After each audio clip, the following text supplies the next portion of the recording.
Para pendengar yang kami hormati, selamat berjumpa kembali dengan RBM, Reform Broadcasting Ministry, dari Sekolah Tinggi Teologi Reform Injil yang ada di Jakarta.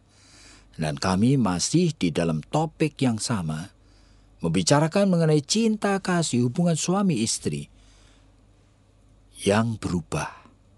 Jadi cinta kasih dari hubungan suami istri tentu saja tidak ada yang tidak berubah. Tapi seringkali perubahan di luar dugaan, perubahan tidak seperti apa yang diduga, sehingga merugikan, sehingga hubungan itu kemudian menjadi tidak berfungsi dengan baik.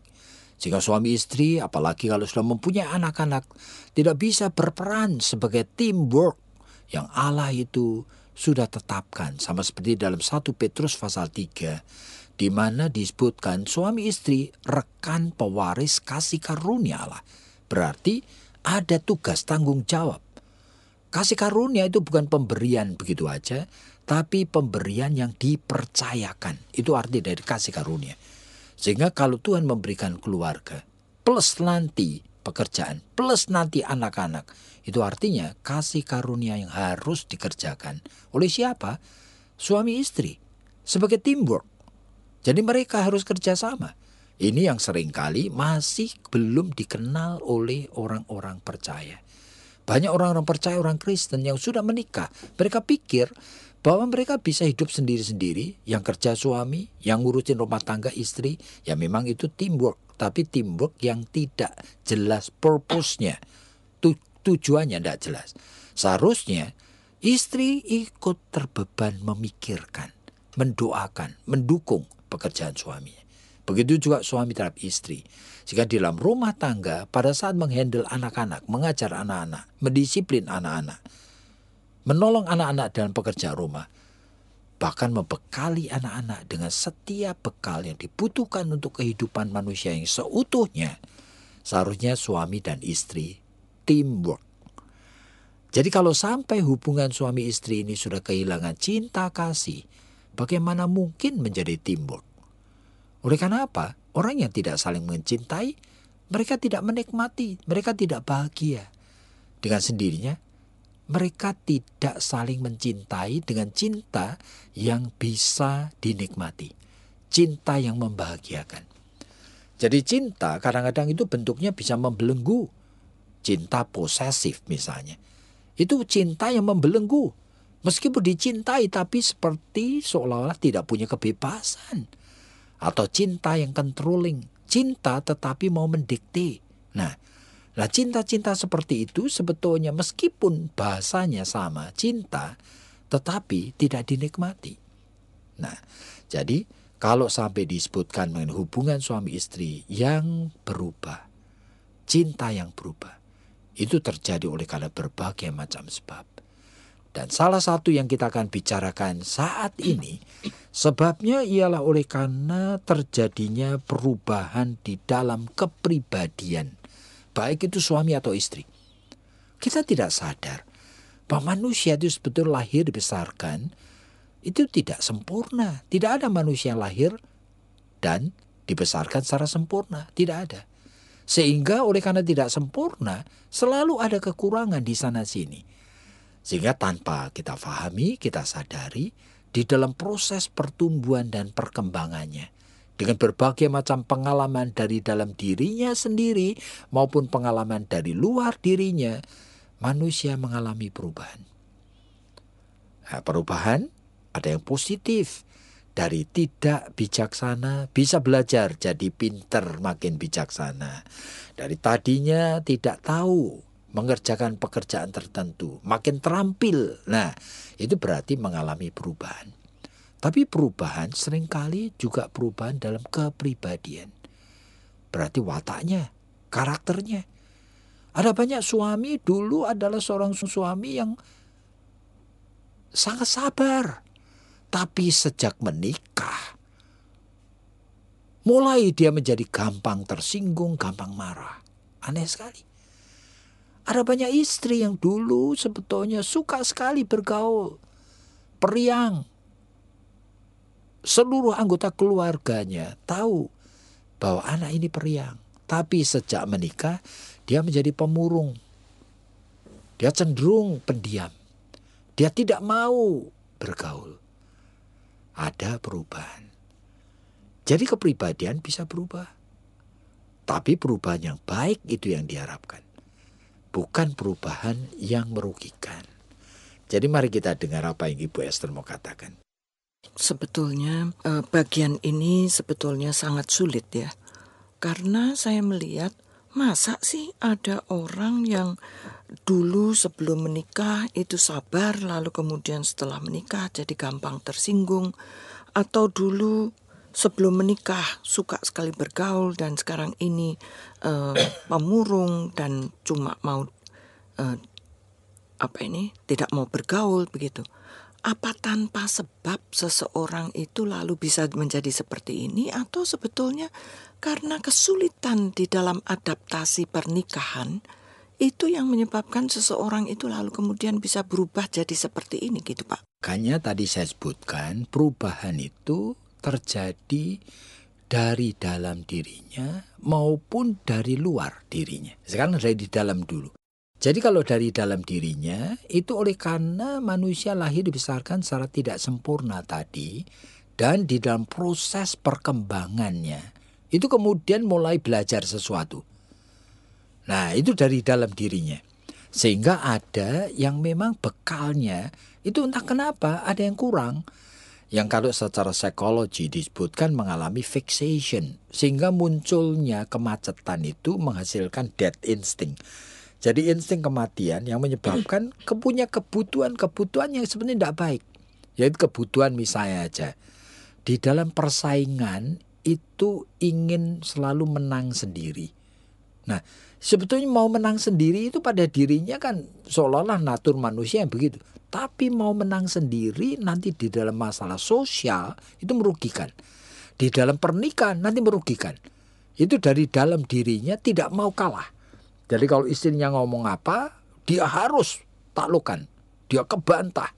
Salah pun dia tidak berani, tidak mau akui. Jadi mau menang sendiri terus.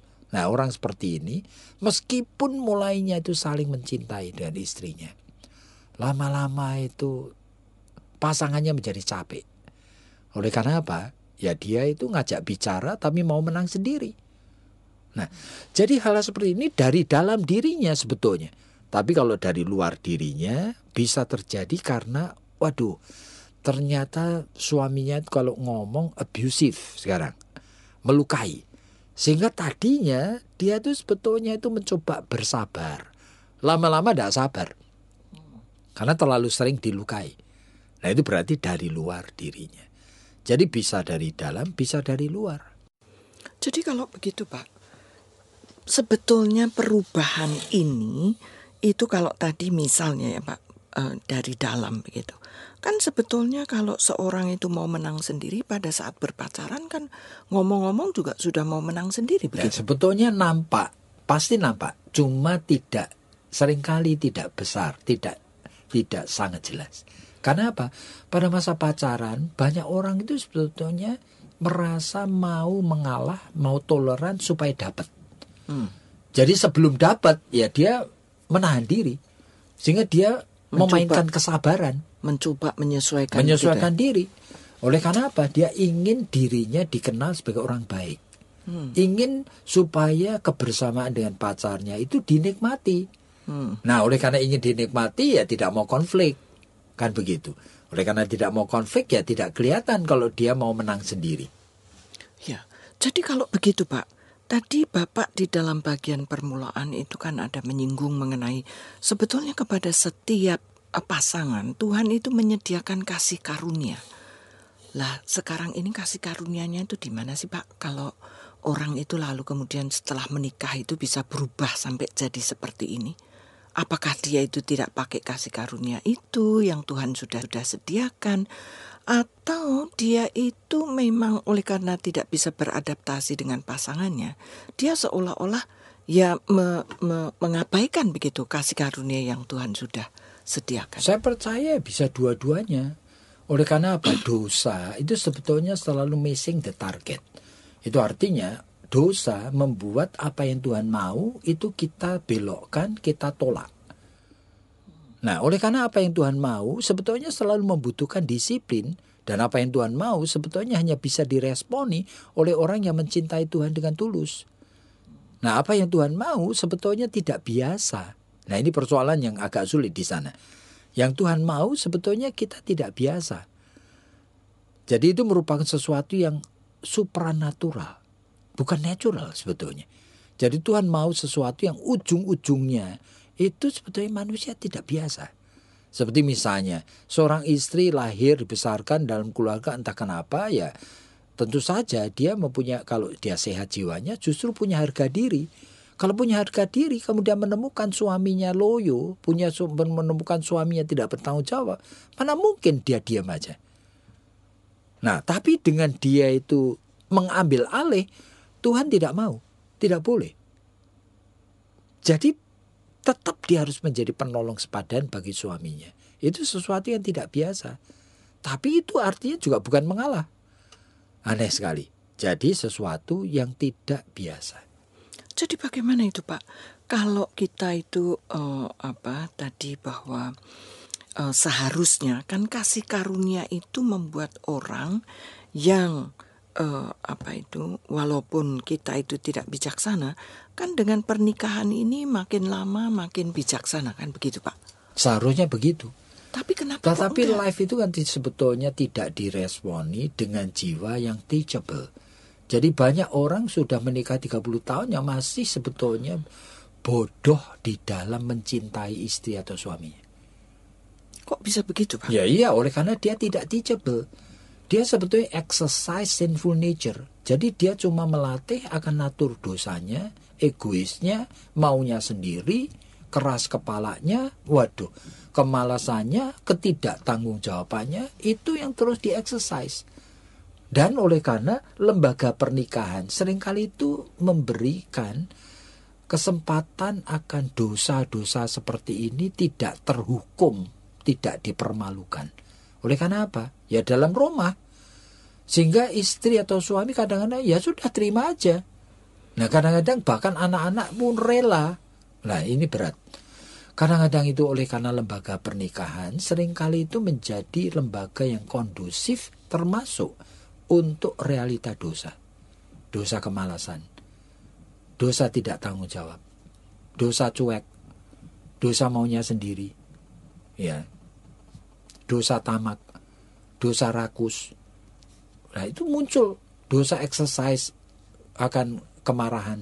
Sehingga dalam rumah itu sering kadang-kadang kalau kita rekam, baik dengan CCTV maupun dengan apa saja, kita akan melihat tingkah laku manusia yang sebetulnya itu banyak yang melatih dosa.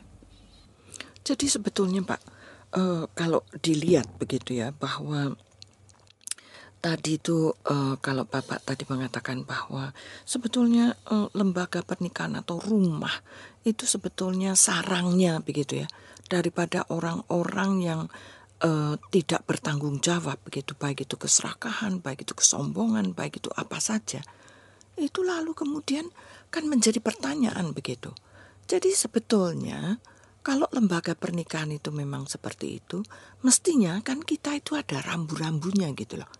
Bagaimana sih itu Pak caranya jangan sampai kita tuh jadi seperti itu, tapi kita mulai dari sejak permulaan daripada pernikahan, kita tuh sudah punya begitu.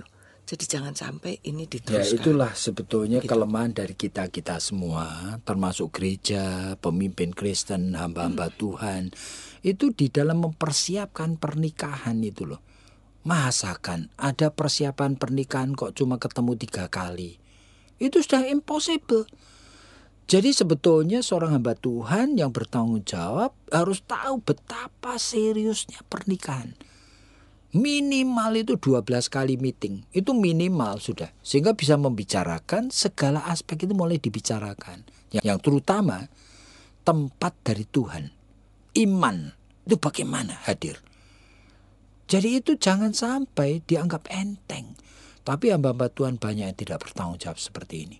Jadi akibatnya ya pernikahan-pernikahan Kristen tidak bisa diharapkan. Jadi kalau kita memang betul Pak, tadi Bapak mengatakan bahwa persiapan pernikahan itu sebetulnya itu penting sekali. Jadi sebetulnya itu bagaimana sih? Kan orang kan juga cuma mau memahami bahwa kan aku sudah cinta dia dan dia cinta aku, kan itu cukup. Itu yang paling penting di dalam pernikahan, dan nanti yang lain kan bisa bergulir sendiri begitu. Apa bukan seperti itu? Jadi itu yang ada di dalam budaya kehidupan, termasuk budaya kehidupan Kristiani. Itu menyedihkan sekali. Oleh karena apa? Oleh karena di dalam ketidaksadaran masih membenarkan dirinya. Itu namanya budaya yang kasihan sekali. Karena sudah tidak sadar masih membenarkan dirinya.